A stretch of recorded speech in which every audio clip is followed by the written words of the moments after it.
बिस्मिल्लाहिर्रहमानिर्रहीम। तामीर पाकिस्तान के प्रोग्राम में आपका मेज़बान इमरान ज़ुबैर हाज़िर खिदमत है। नाज़रीन, जैसे आप जानते हैं कि हम हमेशा उन टॉपिक्स को डिस्कस करते हैं जो कि हमारी सोसाइटी में तब्दीली ला सकते हैं। उसमें हमारा साथ देते हैं हमारे मोतबर डॉक्टर यूसुफ शाहिद साहब, जो स्कॉलर भी हैं, अदीब भी हैं, शायर भी हैं। हम हमेशा उनसे इसके ऊपर रहनुमाई लेते हैं जो मसाइल हमारे चल रहे हैं। पिछली अक़सात के अंदर हमने फ़लस्तीन और इसराइल के मसले को डिस्कस किया। उसकी मज़ीद कंटिन्यूटी जो है वो आज भी अपनी इस किस्त के अंदर हम ज़ेर बहस लाएंगे। तो इसलिए जो इम्पोर्टेंट चीज़ें हो सकती हैं, जो माशरे में तब्दीली ला सकती हैं, जो हमारे इन मसाइल को हल कर सकती हैं, उनके बारे में हम आज बात करेंगे। जी डॉक्टर साहब, आपका बहुत शुक्रिया टाइम देने के लिए। डॉक्टर साहब, वही इसराइल का मसला और फ़लस्तीन का मसला चल रहा है। गो इसका हल तो उन्होंने निकाल दिया है, लेकिन ये मतवातर रहेगा। एक साइड पर यहूदी लॉबी काम करेगी और वो अपने इख्तियारात को इस्तेमाल करेगी और कंट्रोल करेगी इसराइल के ऊपर, और यहाँ इसराइल को एक्सपेंड करेगी। दूसरी साइड पर मुस्लिम या फ़लस्तीनी जिसे कहते हैं, वो कुछ भी नहीं कर पा रहे क्योंकि उनके पास इख्तियार नहीं है। क्या यूएनओ एक ऐसी ताकत हो सकती है, या यूएनओ में कह लें कि अमेरिका या यूरोप का कुछ हिस्सा, क्या इस मसले का पायदार हल निकाल सकते हैं? बिस्मिल्लाहिर्रहमानिर्रहीम। जी, बड़ी लॉजिकल बात है कि जो हमने प्रोग्राम्स में डिस्कस किया, और उस सारे में एक इज़्तिराब और बेचैनी जो हमारे सामीन में भी और हमारे जहनों में भी यकीनन उसका बहुत गहरा असर है जो पैदा हुई है। अब हमने देखना है कि इन मसाइल का हल क्या है। और इसमें आपने जो सवाल किया है कि क्या यूएनओ, जिसको हम अंडर ब्रैकेट कर दें तो यूरोप और अमेरिका बेसिकली जो यूएनओ को कंट्रोल कर रहे हैं, तो क्या वो इसका कोई हल जो है वो निकालेंगे? देखिए, बात यह है कि पहली बात तो हम ये जहन में रखें कि जो यूएनओ के बुनियादी अरकान हैं और जिस तरह से जो यूरोप के उलल अमर हुक्मरान और अमेरिका, ये वो ममालिक हैं जो इस प्रॉब्लम की वजह है। अच्छा, देखिए ना, आपने और हमने लास्ट टाइम डिस्कस किया कि बेलफोर जो डॉक्यूमेंट था उसको ब्रिटिश ने किया और उसको बाकी यूरोपीय कई ममालिक ने उसकी तायीद की। ठीक है। और बाद में हम जानते हैं कि अमेरिका ने जो है वो अपना सारा वज़न इसमें डाला हुआ है। और यही वजह है कि आज तक अमेरिका ने सलामती कौंसिल में जो वीटो यूज़ किया है वो शायद 82 दफ़ा है। अच्छा। और उसमें से उसने हाफ से ज़्यादा जो है वो इज़राइल के लिए किया है। सही। $3 बिलियन। आपको बताऊं कि जब हमारी पूरी ये जो वॉर हुई थी अफ़गानिस्तान की, और ये जो हुआ था जब रशिया आया था अफ़गानिस्तान में, तो इन 9 से 10 सालों में जो पूरी हमें सपोर्ट दी गई थी वो $3 बिलियन थी। जबकि अमेरिका हर साल इज़राइल को $3 बिलियन की मिलिट्री एड देता है, यानी कि उसे असले की शक्ल में देता है। ठीक है। लिहाजा आप इससे ये समझ जाएं कि वो असल में तो वो वजह है, वो कॉज हैं ये ममालिक। लिहाजा इनसे हमें कोई उम्मीद रखें, ये मेरे ख्याल में बड़ी दस क़यास है। बड़ी बात कर रहा हूँ, ये इमदाद दूसरे मुल्कों को भी तो मिलती है? नहीं, दूसरे मुल्कों को एक बताऊं कि वो इसके मुकाबले में कुछ भी नहीं मिलती। अच्छा, देखिए, $3 बिलियन मैक्सिमम जो अमेरिकन एड ले रहा है मुल्क वो इज़राइल है। दूसरी ये बात है कि उसे जो है ये मिलिट्री एड मिलती है। ठीक है। इसके अलावा वो जो उसे लोन की शक्ल में और उसे सोशल प्रोग्रामिंग में और सेटलमेंट के लिए पैसे दिए जाते हैं वो अलहदा है। ठीक है। लिहाजा हमें सबसे पहले इस बात को ये जहन से अपने साफ़ कर लेने चाहिए कि हमें इन मुल्कों से कोई उम्मीद हो सकती है। ठीक है। अब हमें करना क्या है? अल्लामा ने अपनी किताब थी पस चपायत कर्द अक़वाम शर्क, क्या अक़वाम शर्क, अब हमें करना क्या है। आज भी हम वहीं खड़े हैं। पस चबायत कर्द अक़वाम शर्क, बाज़ रोशन मी शवद अय्याम शर्क, कि हमने अपने जो मशरिक़ की ज़मीन की आखिर कैसे इसमें सुबह लानी है, ये कैसे मुमकिन है। और इस सवाल का जवाब वो देते हैं, जैसे हमने कहा, बड़ी खूबसूरत बात उन्होंने कही है कि शर यूरोप बेनज़ाए की लोकाल, बर्रा रा कर दस्त बर गुरगां हलाल, कि जो यूरोप है ना, इसकी बातों में आप लोग ना आओ। इनका तो तरीका ये है कि इसने हर भेड़िए पर एक भेड़ हलाल कर ली।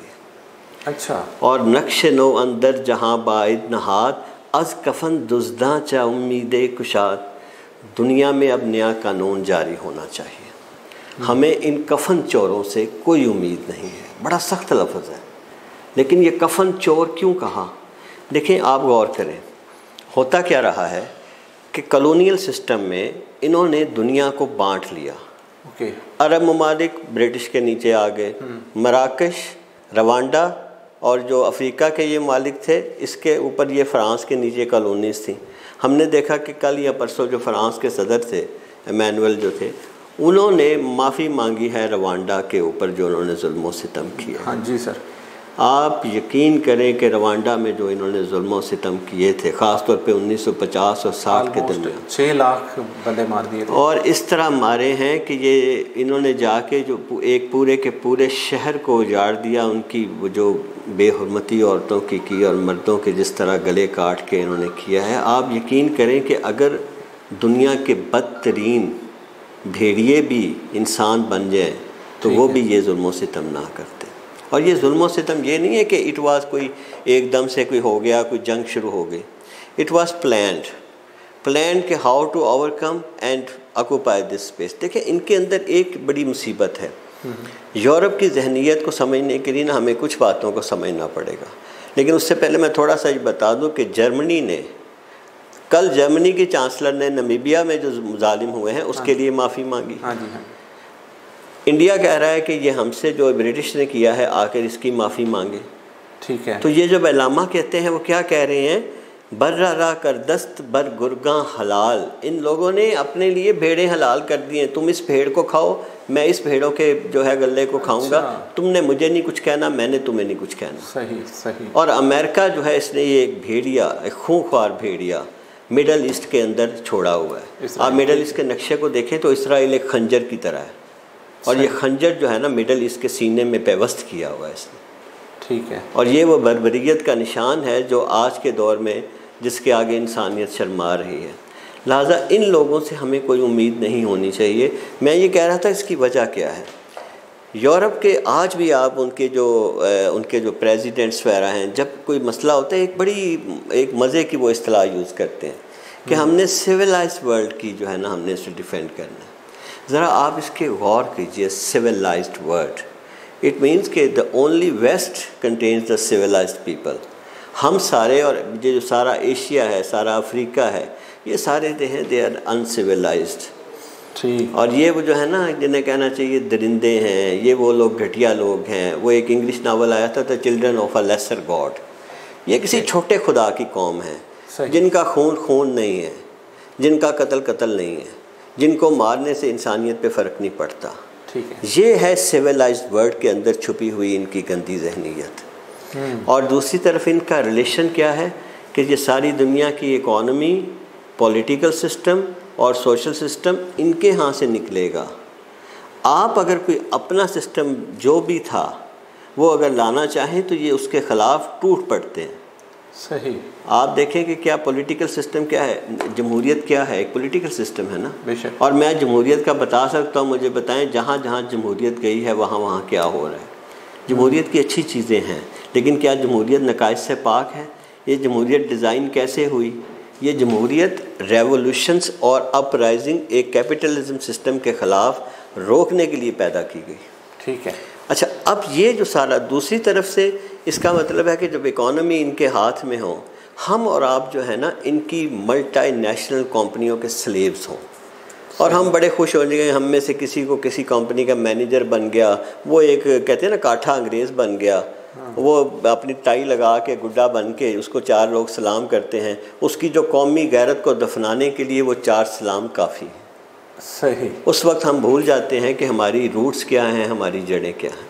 और इसी तरह ये हमें जो है ना इकोनॉमी और पॉलिटिकल दोनों, और सोशल भी देखें, सोशल भी ये है कि इनकी मर्ज़ी के सिस्टम पैदा किया जाए। अफ़गानिस्तान में जब ब्रेड और वो उसका शॉर्टेज हुआ, इन्होंने कहा हम बेकरियां बना के देंगे, लेकिन शर्त यह है कि उन बेकरियों पे जो सर्व करेंगी वो स्कर्ट पहन के लड़कियां करेंगी। किस किस बगैरती की बात करें, कहाँ कहाँ का रोना रोएं। तो हमें इनसे इमरान कोई ऐसी उम्मीद हम नहीं समझते।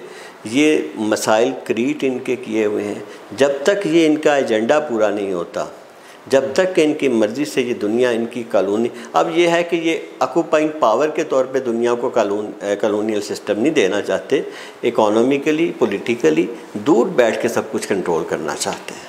इसलिए तो कहा जाता है जितने भी मसाइल चल रहे हैं वो ज़्यादा मुस्लिम कंट्रीज़ के ऊपर है, जिसमें कश्मीर भी शामिल है, जी जी, यमन का भी एरिया है, शाम का भी मसला यही है। अच्छा, इसमें क्या है, देखें बात यह है कि मुसलमान ममालिक से कहते हैं जी, ये भी कहते हैं वहाँ कंटिन्यूस मसाइल क्यों। मुसलमानों के पास पूरा निज़ाम है, उनके पास अपना एक दीन है जिसके अंदर सारी चीज़ें हैं। और ख़ास तौर पे जब हम अल्लामा इकबाल को कहते हैं ना कि उन्होंने तजदीद एहयाए इस्लाम का काम किया है, एहयाए इस्लाम पे काम किया है, तजदीद फ़िक्रियात किए हैं, तो उन्होंने ये किया था कि जो शाह वलीउल्लाह ने भी किया, बाकी भी कई लोगों ने किया, लेकिन जिसको सबसे भरपूर और मुनज़्ज़म तरीके से किया वो अल्लामा ने किया कि वो जो रिलीजन जो बगदाद में सकूत बगदाद के बाद रुक गया था, क्या वो 700-800 या 1200 साल बाद आज रेलेवेंट है? ये उसने बहस छेड़ी, और ना सिर्फ बहस छेड़ी बल्कि साबित किया कि सिर्फ़ यही रिलीजन है जो दुनिया में इस काबिल है कि वो उसका वो राइज किया जाए। उस वक्त से जो है ना इस्लाम एक सोशो इकोनॉमिकल पावर और पॉलिटिकल सिस्टम के तौर पे इनके सामने आ गया। अब होता ये है, आप चले जाएं इधर इनके जो हमारे फॉरेस्ट के कंट्रीज़ हैं, थाईलैंड चले जाएं, इसके आगे चले जाएं, जो नॉन मुस्लिम कंट्रीज़ हैं उनकी तो तशख़्ख़ुस, उनका तो शनाख्त जो है ना बर्बाद कर दी है। अच्छा, आपको पता है थाईलैंड एक क्या है? आपको पता है कि लोग थाईलैंड में क्यों जाते हैं? एक सबसे बड़ा एक रेड लाइट एरिया बना दिया है। कैम्बोडिया का क्या हाल किया है इन लोगों ने? फिलीपीन का क्या हाल? दुनिया की सबसे बड़ी वुमेन ट्रैफिकिंग कहाँ हो रही है और वो कहाँ जा रही हैं ख़वातीन? बड़े बड़े नाम और काम करते हैं। इनके जुल्मों की हद तो इमरान देखना शुरू करें तो उसका कोई इख्तिताम नहीं है। मुसलमान ममालिक में ये प्रॉब्लम आती है कि अफ़गानिस्तान के लोग कहते हैं हम भूखे मर जाएंगे, स्कर्ट नहीं पहनाएंगे अपनी बच्चियों को। जब ये क्लैश सिस्टम का आता है फिर इन्हें ये बुरे लगते हैं, और इसीलिए ये सारे का सारा क्लैश जो है वो मुसलमान ममालिक में। अच्छा डॉक्टर साहब, चले ये तो हमारे सामने वो लोग हैं जो मुसलमान नहीं हैं, लेकिन 50 प्लस जो मुस्लिम कंट्रीज़ हैं उन्होंने भी तो कुछ ऐसा नहीं किया जो इन मसलों को हल कर सके। इसके बारे में आप क्या कहते हैं? हाँ जी, वही बात ये है कि मतलब ये इसके एक बड़ी दर्द भरी दास्तान है कि ये जो कॉलोनियल सिस्टम जब इनका ये जो ख़ास तौर पे मुसलमान ममालिक में ऑटोमन एम्पायर जब ख़त्म हुई है तो इन्होंने जगह जगह जो थे ना वो रेस को और वतनीयत को और नस्ल को हवा दे के, ठीक है, ख़ास तौर पे अरब ममालिक में तो ये किया कि खालिस्तन कबायली सतह पर वहाँ ममालिक बना दिए। लिहाजा वहाँ जो कबाइल थे वो अपने अपने हुक्मरान बन गए और वो दूसरे के दुश्मन रहे। सही। अच्छा, अब इसका नतीजा क्या हुआ इस नेशनलिज़म का कि नेशनलिज़म देखें, जब आपको याद होगा जब ये तहरीक खिलाफत यहाँ चली है तो उसका क्या था कि जब आपने सल्तनत उस्मानिया जब हारी है तो कि आप इसके मुसलमान जो है ना हिजाज़ के टुकड़े बखरे नहीं करेंगे और ख़िलाफ़त ख़त्म नहीं करेंगे। सही। खिलाफत हमें ना आम लोगों को समझ नहीं आती कि ये क्या खिलाफत, क्या उम्मत की बातें करते हैं। एक दफ़ा एक जो हमारे, मैंने ये कहीं सुना कि हमारे एक आलम थे जिन्हें इन्होंने एक्साइल में कैद किया हुआ, तो उन्होंने वहाँ के एक जेलर अंग्रेज़ से पूछा कि यार तुम जो है सारी दुनिया पे तुम्हारा कंट्रोल है, अच्छा, ये खिलाफत एक बराए नाम सी चीज़ है, इसको रहने दो, कौन से इसके साथ कोई अपने अपने सारे होंगे, ये खलीफा के सर पे ताज रख दिया को। उसने कहा नहीं मौलाना, हम इतने बेवकूफ़ नहीं हैं इस गई गुजरी खिलाफत में भी इतनी ताकत है कि अगर ये एक फतवा देगी तो वो शाम से लेके इंडोनेशिया के मुसलमान अपने ऊपर वाजिब समझेंगे और जहाद के लिए निकल आएंगे। सही। अब ये वो इत्तेहाद था, असल में खिलाफत एक सिंबल थी। अगर कुछ भी ना होता तो मुसलमानों की यूनिटी के लिए वो जो एक ऐलान था ना, वो सबके लिए काबिले अमल होना था। तो इसको जब ख़त्म किया गया और नेशनलिज़म लाया गया तो यहाँ ऐसे लोग इम्प्लांट किए गए। देखें ना, सारी दुनिया में तो जनाब वावेला है कि आप डेमोक्रेसी लाएं, और जो डेमोक्रेसी नहीं लाता हम उसके ऊपर जो है पाबंदियाँ लगा देंगे, हम उसको खाना नहीं देंगे, हम उसको पीना नहीं देंगे। लेकिन जब अरब ममालिक की तरफ आते हैं वहाँ इन्हें डेमोक्रेसी जहर लगती रही है। वहाँ बादशाह कायम है, बादशाहत भी कायम है, चौधरी कायम है, चौधराहट भी कायम है। बिल्कुल। क्यों? अपने इंटरेस्ट हैं, क्योंकि उन्हें पता है कि वहाँ अगर हमने ये इजाज़त दी तो वहाँ के लोग जो फीलिंग्स रखते हैं वो सामने आएगा।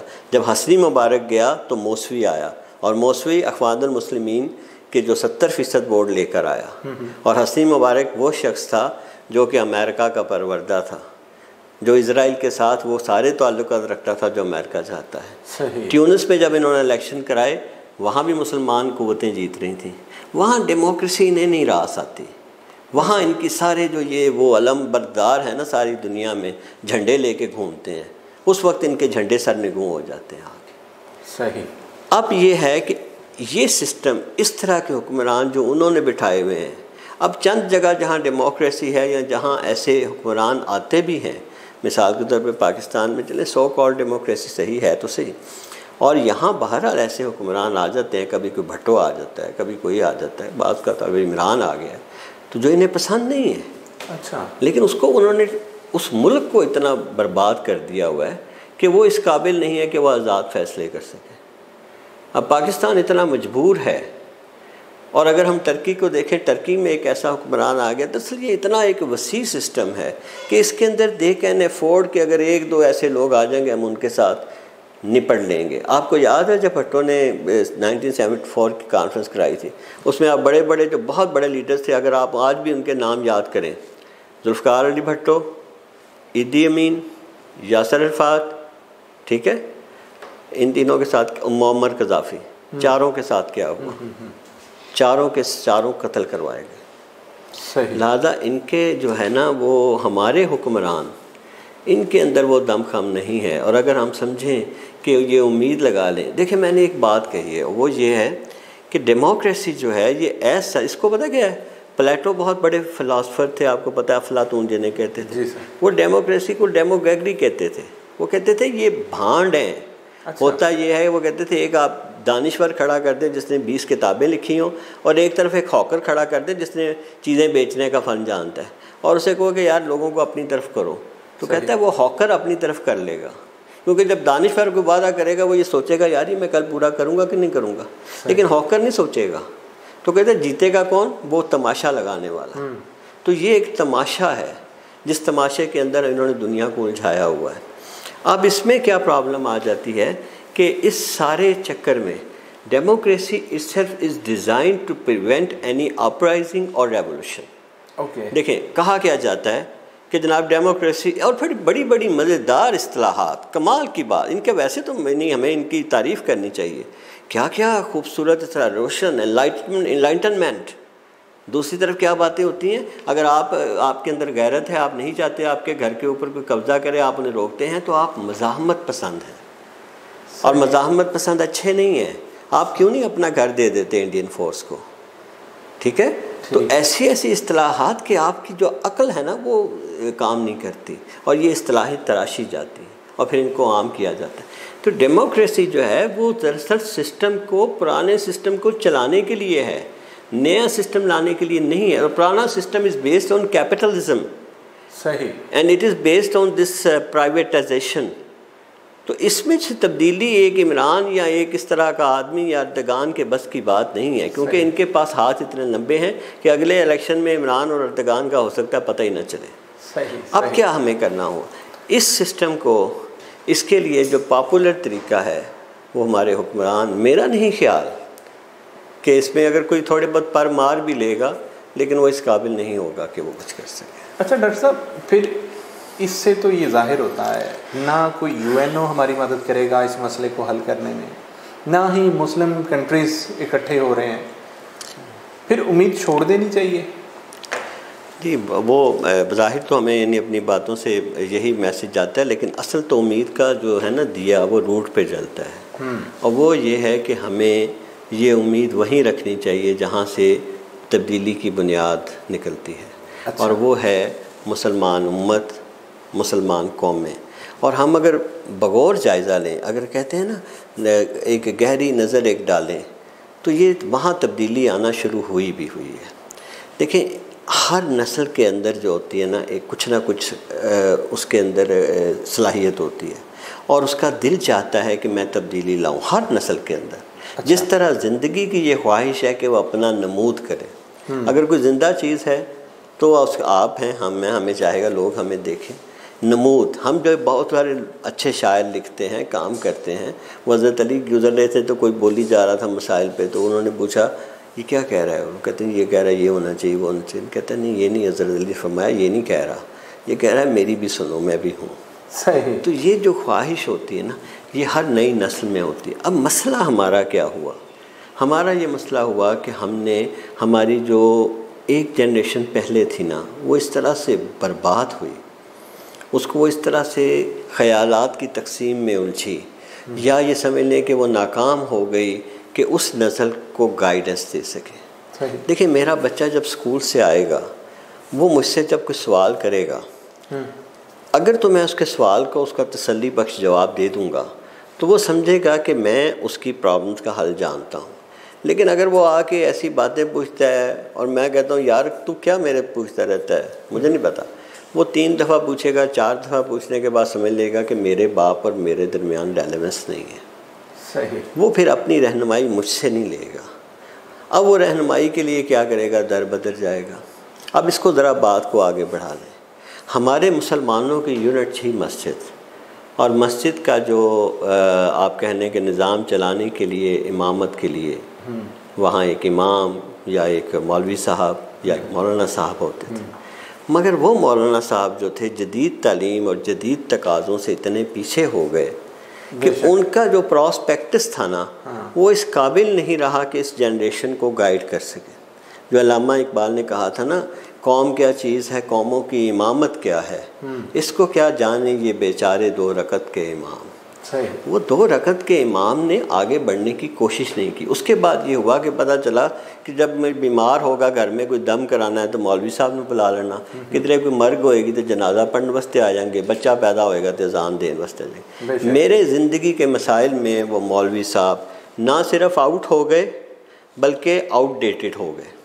ज़ाहिर थोड़ी सी उन्हें रकम मिलती है गुजारा करने के लिए। अब यहाँ आके ये नुकसान हुआ कि उस जनरेशन जो गाइडेंस चाहती थी, वो अब आज का बच्चा ये पूछ रहा है जो सवाल आपने पूछा कि मैं जब देखता हूँ कि फ़लस्तीन में बच्चे मर रहे हैं, मैं जब ये देखता हूँ कश्मीर में ये हो रहा है, तो इन सब का हल क्या है? आप हमें मज़म्मती बयान दे देते हैं, आप मुख्तलिफ़ चेहरे बनाकर आके बात करते हैं, फिर वो मसला ख़त्म होता है। फिर कुछ अरसे बाद अचानक इज़राइल के वो बम्बार तैयारे उठते हैं और वह बर्बाद करते हुए गज़ा की पट्टी को चले जाते हैं, और आप फिर वो कोशिश करते हैं कब तक ये सारा कुछ जारी रहेगा। ठीक है। इसका हल फिर ये होता है कि आपको वो जनरेशन जो हमारी, उसका अगर आपके पास, हमने जैसे कहा कि हुक्मरानों के पास बदकिस्मती जिसका जवाब नहीं, अब हमें ज़रूरत ये है कि इस जनरेशन के लिए हम लोग तैयार हों। देखिए, हम में से कोई भी अपनी ज़िम्मेदारी से अलहदा नहीं हो सकता। इमरान, आप और मैं इस मुआशरे की, जब हम कहते हैं ना हमारी कौम बर्बाद है, इसके ज़िम्मेदार हम भी हैं। बेशक। अगर पाकिस्तानियों को लोग अच्छा नहीं समझते तो ये नहीं है कि पाकिस्तानी कोई और हैं जिनकी वजह से अच्छा नहीं समझते, इसमें हम और आप भी शामिल हैं। अगर आपके हमारी जनरेशन किसी और तरफ निकल गई है, उसके ज़िम्मेदार हम भी हैं। लिहाजा सबसे पहले हमें अपनी अपनी ज़िम्मेदारी कबूल करनी चाहिए। दूसरी बात, इन बच्चों को भी कुछ ज़िम्मेदारियाँ हैं, लेकिन हमें उन्हें बताना चाहिए। देखें, अगर वो पढ़ रहे हैं, अगर वो कोई चीज़ कर रहे हैं, उनको ना ये फ़र्क जहन में रखना चाहिए, हकीकत क्या है, खराफात क्या है। ओके। देखिए, ये सिर्फ काफ़ी नहीं है कि मैंने अगर सिर्फ थोड़ी सी कोई साइंटिफिक थ्योरीज पढ़ ली हैं, अगर मैंने क्वांटम वर्ल्ड के बारे में पढ़ लिया है, स्ट्रिंग थ्योरी पढ़ ली है, या मैंने ये देख लिया है कि आर्टिफिशियल इंटेलिजेंस क्या है। अब आपको ये देखना चाहिए कि इसमें से फैक्ट्स क्या हैं और फिक्शंस क्या हैं। सही। देखिए, इसमें से फैक्ट्स सारे नहीं हैं। मिसाल के तौर पे जब हम कहते हैं बहुत सारी चीज़ों में आजकल कोकू जो हैं बहुत स्ट्रिंग थ्योरी दे रहे हैं, तो one of the at the place I was listening to him, तो he was saying the whole universe is probably it's like a part of a thinking of some supreme being. अच्छा। कि we are just a part of his imagination. अच्छा, अब this is just a possibility, it is not proven. सही। ठीक है। अब होता क्या है कि हमारे जैसे एक बच्चे ने क्लिक किया और उसने जब ये सुना it is something new, something revolutionary और something which he can discuss to other people, तेनू पता है कि इट्स लाइक दैट। और फिर क्या होता है कि हमारे एक बड़े जो हैं उसको जब ये बताई जाता है वो कहते हैं यार वो तो हमारे सूफीज़म में ये कहा गया था। तो साइंस तो वही। अच्छा, हो क्या रहा है कि हमने साइंटिफिक फिक्शंस को पकड़ के हमने उसे अपने फैक्ट्स ज़िंदगी के बदल दिए, जबकि कुरान में लिखा हुआ है कि वमा खलक़ता हाज़ा बातिला, हमने ये सब कुछ बातिल पैदा नहीं किया, मौजूद है। सही। ये प्रेजेंट है भाई। अच्छा, अब क्या हुआ, यही वो थ्योरी थी जो कि अफलातून ने, प्लेटो ने नज़रिया अयान दिया था। ये कोई नई थ्योरी नहीं दे रहे। इसी तरह एक थ्योरी है सिमुलेशन थ्योरी कि probably the whole universe is the simulation, it is the 3 dimensional simulation जो हमें देखने में नज़र आती है। जैसे आप जाते हैं बाज़ औक़ात कोई 3D वर्जन देखने प्लानिटेरियम में, तो आपको लगता है सितारे घूम रहे हैं, तो कहते हैं दिस इज़ जस्ट जो है ना वो देखने की है, असल में शायद ऐसा कुछ नहीं है, इतना ही विजन है। ओके। अच्छा, अब ये सिमुलेशन थ्योरी स्टूडेंट्स में बड़ी कामयाब हुई, बड़ी जनाब मुझसे भी बच्चे बात करते हैं जी तो सिमुलेशन थ्योरी ये कह रहे हैं। अब सिमुलेशन थ्योरी वही थी जो नज़रिया अयान थी कि जो सब कुछ नज़र आता है ऐसा नहीं है, ये वो नहीं है, वो नहीं। अब सिमुलेशन थ्योरी क्या है, कोई सीरियस साइंसदान इसको मानता ही नहीं। ठीक है। अब हमारी जनरेशन क्या होती है कि वो जब साइंस भी जाती है तो बदकिस्मती से साइंस के खराफात में खो जाती है। इनफैक्ट हमें हकीकत की तरफ जाना चाहिए था। अब दूसरी तरफ ये प्रॉब्लम आती है कि जब उसे हमारी जनरेशन से जवाब नहीं मिलता, फिर वो किसी न किसी ऐसे आलम के चक्कर में भी फंस जाते हैं जो कि मुस्तलिद आलम नहीं होता, लेकिन उसकी इंग्लिश बड़ी अच्छी है, वो वेस्ट की टर्मिनोलॉजी को समझता है, उसे पता है मैंने कि जो आइंस्टाइन ने अगर कुछ इस्तिलाहात यूज़ की हैं, रिलेटिविटी क्या है। अब हमारा बच्चा उससे मुतासिर हो जाता है कि यार he knows, he is something, जिसे सब कुछ पता है। अब वो इसकी जब इस्तिलाह इस्तेमाल करते हुए हमें लेके जाता है, हम उसके पीछे जाते हुए कहीं वो कह देता है जहाद की ज़रूरत नहीं है, बुझी इश्क की आग अंधेर है, मुसलमान नहीं राख का ढेर है। बात यह है कि फिर हम में से कई जो हैं वो जहाद को इम्पोर्टेंट नहीं देते, हम में से कई हज को इम्पोर्टेंस नहीं देते, हम में से कई जो हैं वो दीन की बुनियादों को ये नहीं सोचते कि मोहम्मद सल्लल्लाहु अलैहि वसल्लम ने क्या दीन दिया।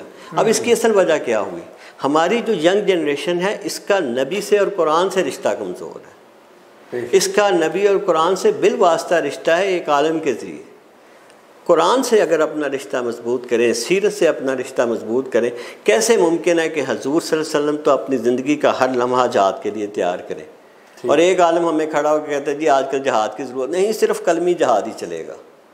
और ये हमारे बच्चे जो हैं ये इस बात को हजूर की 13 साला ज़िंदगी और उसके बाद वो अहादीस और कुरान की सारी आयतें उसको एकदम से इनके नज़र से ओझल हो जाती हैं। वो एक ड्रामा लगता है। अब यहाँ है हमें इस गाइडेंस की। अब करना क्या होगा, देखिए सबसे पहले तो मैं अगर सुनने वाले हमारे जो यंग जनरेशन है, देखिए आप अपने मकसद को पहचानें, आप अपनी शनाख्त पहचानें, आप हक़ पर चलने वाली कौम हैं। अल्लाह ने फरमाया मैंने तुमको बाकियों से इसलिए बेहतर पैदा किया तुम लोगों को क्योंकि तुम बुरे कामों से रोकते हो और अच्छे कामों का हुक्म देते हो। और इमरान अगर इन दोनों चीज़ों को इकट्ठा कर ले तो ये हक़ की पहचान है। हक़, हम हक़ के साथ हैं और एक तरफ हक़ है और एक तरफ गैर हक़ है। हमें ये पहचानना है गैर हक़ को मिटा कौन रहा है और उसके लिए हमें मुत्तहिद होना है।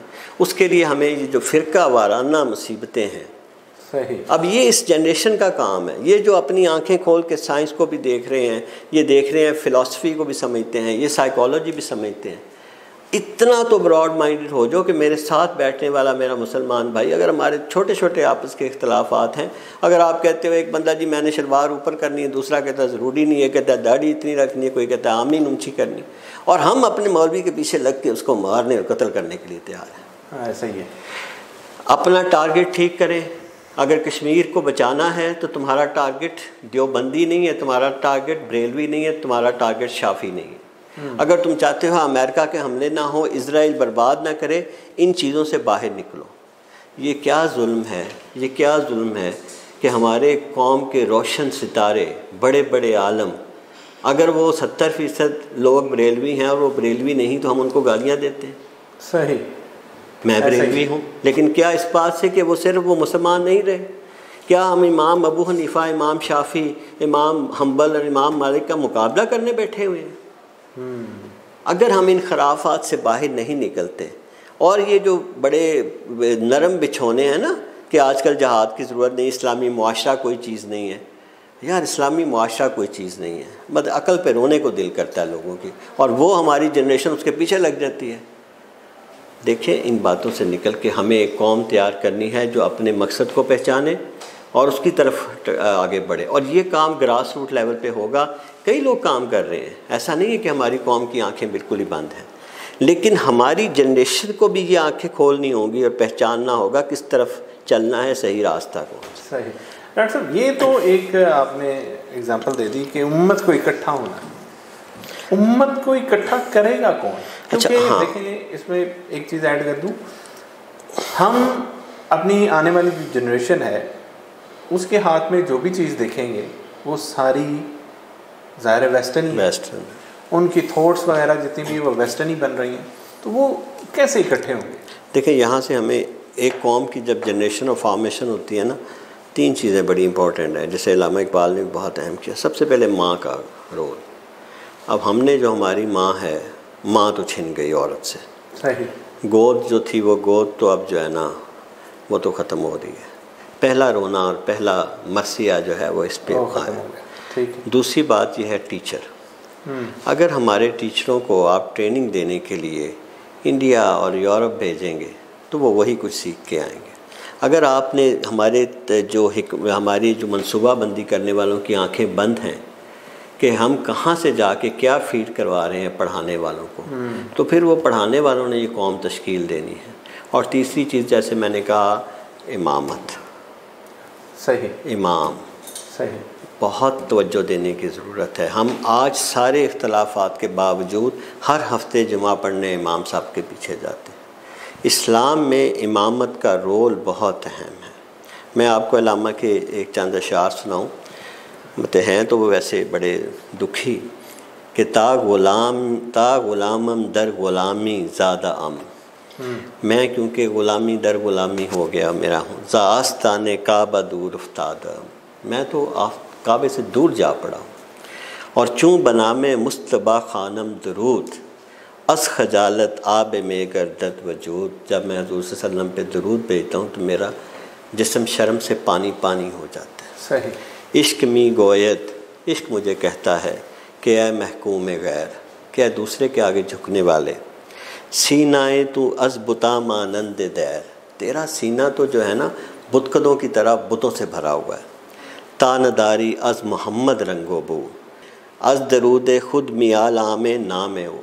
जब तक तू हजूर सल्लम से उनके रंगोबू में से कुछ हासिल नहीं करता, अपने नापाक होंठों से उनका नाम लेना छोड़ दे। जब तक हम ये नहीं समझते ना, और इसके लिए क्या होना पड़ेगा, हम में से हर एक ज़िम्मेदार, हमें छोटे छोटे रोल मॉडल पैदा करने।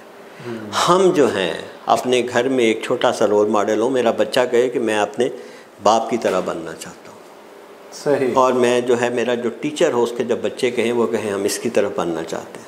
और अल्लामा ने बड़ी खूबसूरत बात कही कि बड़ी खूबसूरत बात है कि सिपाही ताज़ा बरंगेज़ मज़ वलायत इश्क, कि मैं इश्क की वलायत से नए सिपाही भर रहा हूँ। और किधर हरम ख़तरा अज़ बगावत खिरदस्त, कि हरम में खिरत की बगावत का ख़तरा पड़ गया है जो आज हमें दरपेश है। ज़माना हेच नदानत हकीकत उरा, जनू कबास के मौजू बकामद खिरदस्त। बड़ी खूबसूरत बात है। ये जो जुनून है ना, हाव हो, अगर तुमने तालीम हासिल नहीं ना की तो ये सब बेकार है। बेशक। जुनून उसको अच्छा लगता है जिसने अकल हासिल की है। अल्लामा कहते हैं जुनून जो है वो अकल की वजदान, अकल की तरक्की याफ्ता शक्ल है। सही। जब तक हमें ये समझ नहीं ना आती कि इल्म के बगैर वजदान जो है वो उसका कोई मानी समझ नहीं आएगा। जब मैं अपनी आप को हकीकत नहीं जानता तो मैं खुदा को कहाँ से जानूँगा। सही। तो इसमें मैं ये समझता हूँ कि ये वो सिपाही ताज़ा बरंगेज़ मज़बल आयत इश्क, इन्हीं बच्चों से वो फ़ौज भी निकलेगी, इन्हीं बच्चों से। लेकिन हमें आंखें खोलनी है।